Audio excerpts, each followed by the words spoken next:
با سلام خدمت دوستان عزیز، در خدمتتون هستم با فال روزانه ماه به ماه. فروردین ماهی نیت کن.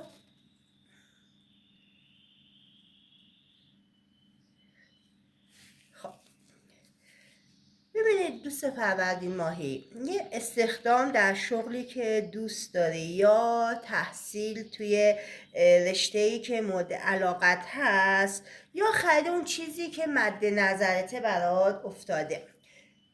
ببین چیزی که دلت میخواد و داره میگه که اون چیزی که دوست داری برات فراهم میشه و به اون خواسته میرسی.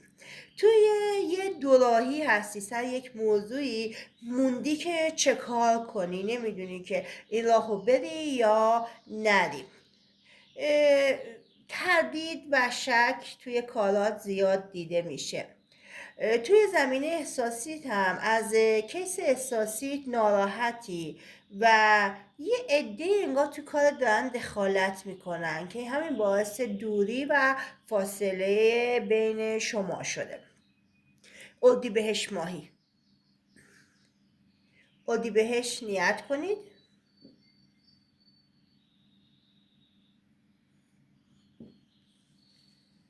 یه پیشنهاد انجام یه کاری براتون افتاده.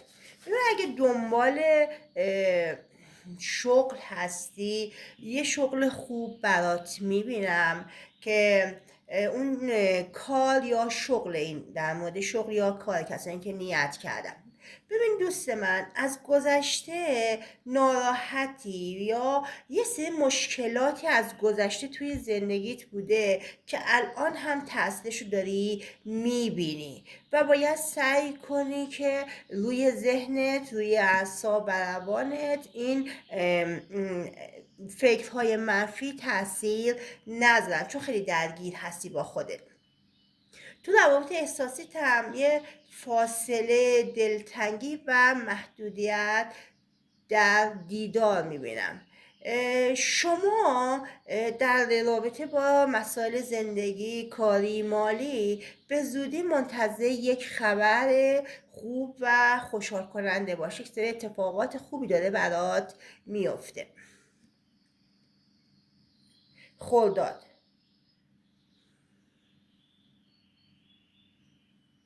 خب خرداد ماهی، لحاظ کاری یه چند وقتی هست که یه سری مشکلات یا گره هایی توی زندگیت افتاده برات. خب اگه از انجام کاری میترسی، اگه دلواپس انجام یک کاری هستی که انجامش بدم یا ندم، داره بهت میگه که با اعتماد به نفس برو جلو. اگه تو روابط احساسی دلخوری هست، این دلخوری و ناراحتی برطرف میشه.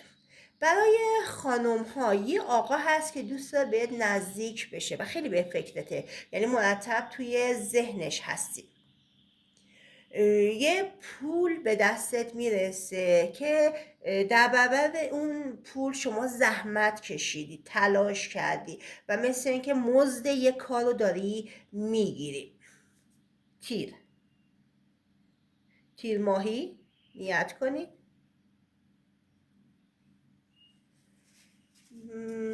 ببین تیر ماهی، به در بسته خوردی یا اینکه توی کارت یه سری مشکلات و گره ها هست، یه حس تنهایی داری، حس غم داری، احساس میکنی درست نمیشه، میگی چرا هر کاری میکنم درست نمیشه. ببین عصبانی هستی از خودت، از دیگران، از زندگی، شاکی هستی.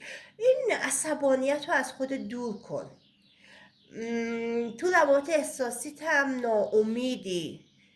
حالا یه علاقه بین شما دوتا هست ولی خب باز این رابطه یک سری مشکلاتی داره و این رابطه پر از دردسر و مشکل هستش. مرداد،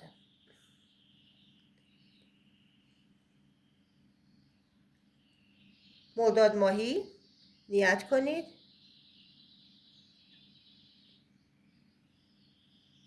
خب ببین یه مشکلی توی شغلت هست در زمینه کاری یا مالی یه سری مشکلاتی داری، یه نفر بهت کمک میکنه، حمایت شخصی رو برات دارم میبینم. اگه بیکاری یه شغل خوب پیدا میکنی، تغییرات خوبی، تغییرات مثبتی، تغییرات مهمی توی زندگیت در حال رخ دادن هستش.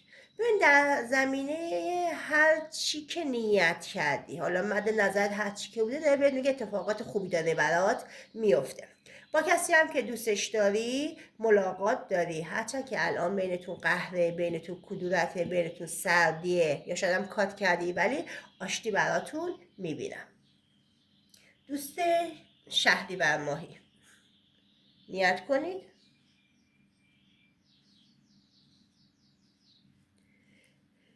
تو محیط کاری موفقیت پاداش برات هست. ببین شاید اضافه کاری باشه، شاید تمدید قراردادت باشه، یک اتفاق خوب در زمینه کاری برات هست. تغییر داری، جابجایی داری که خیلی هم برات مفید و خوبه. ببین شما داری از یک دوره‌ای وارد یک دوره دیگه میشید، یک دوره جدید و پیش رو دارید. تا وعده 3 هم یه مبلغ پول به دستت میرسه که انگار چشم انتظارش هم هستی. به زودی از کسی که دوستش داری کات میکنی، باهاش فاصله میگیری و این رابطتون کاملا قطع میشه. دوست مهر ماهی،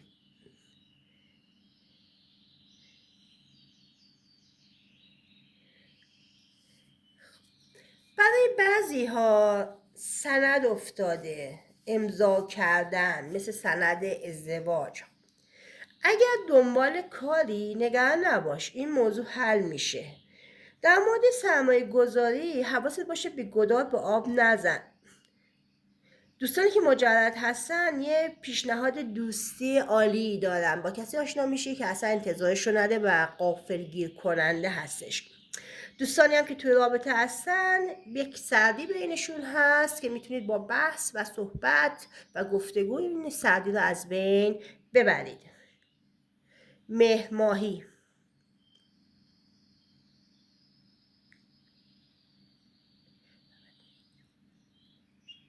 ببخشید، آبان، آبان ماهی،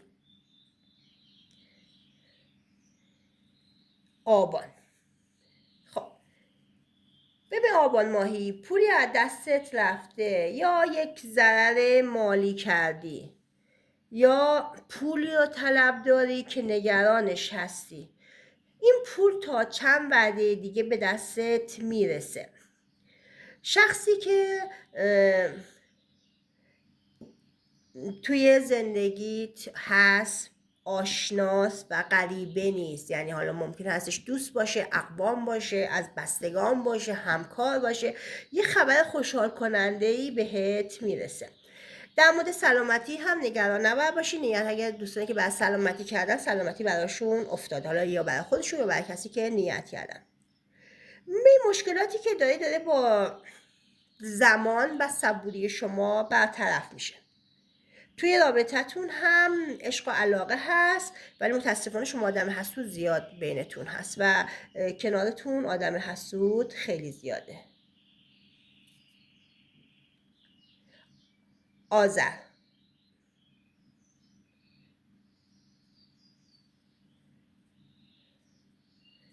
یه پیروزی، یک موفقیت، یک پیروز شدن مثلا توی مسائل قانونی، اداری یا دادگاهی براتون دارم میبینم. یا اگه دوست دارید کاری انجام بدید در اون زمینه موفق خواهی بود، مثل تحصیل توی دانشگاه، توی رشته‌ای که دوست داری، جایی که دوست داری کار کنی. دلتنگ کسی هستی که دوستش داری و یک آقایی که جوان هست باعث درد سرت میشه، حواست باشه. یک سند امضای سندی هم داری که این امضای سندی ممکن هستش قرارداد باشه، ممکن هستش که در مورد ازدواج باشه و یک سندیت رو شما امضا میکنید. دی،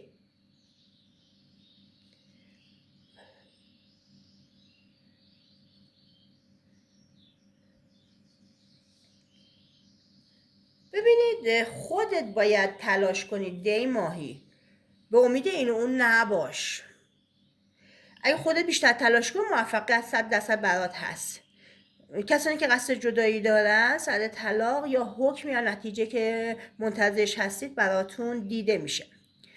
ببینید موانع جلو راهتون هست که با تلاش خودت، با تصمیم گیری های درست خودت و استفاده از فرصت های مناسبی که جلوته، این موانع و مشکلات از جلو راهت برمیداریم.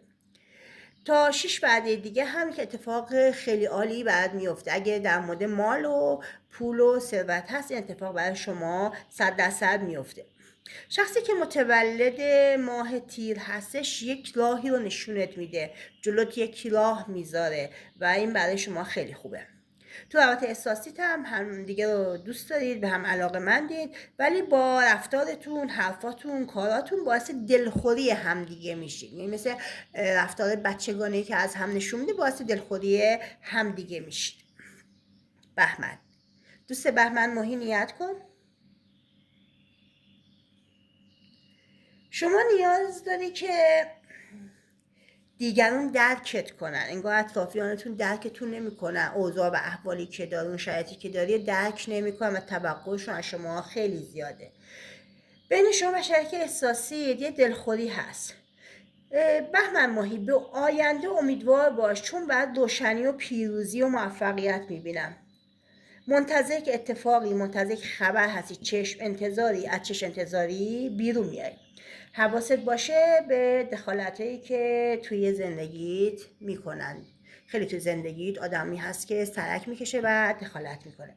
کسی یا کسانی میخوان توی زندگیت دخالت کنن و داره بهت اخطار میده که حواست باشه.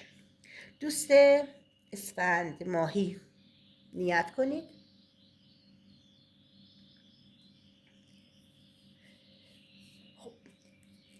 ببینید اول شما ببینید چی میخوای، انتظارتون چی هستش، بعد اقدام کنید، چون حل نمیده باید چی کار کنی یا چه چیزی رو میخوای.